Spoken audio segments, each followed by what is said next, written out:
Finally, David Licauco ay pinakita kung gaano kahalaga sa kanya si Barbie Forteza.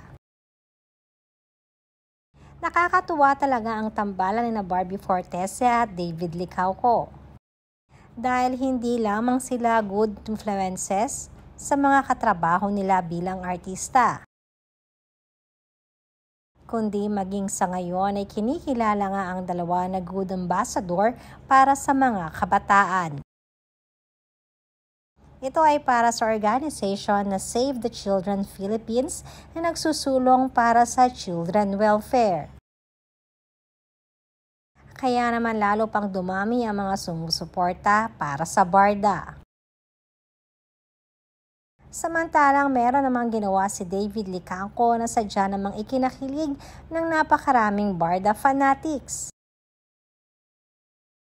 Dahil marami ang nakapansin ng paglalagay ni David ng picture na ito ni Barbie sa kanya or sa isa sa kanyang mga restaurants.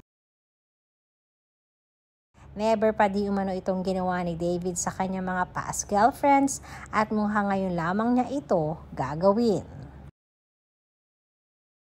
Pagpapatunay lamang di umano na talagang proud si David bilang kapartner ni Barbie.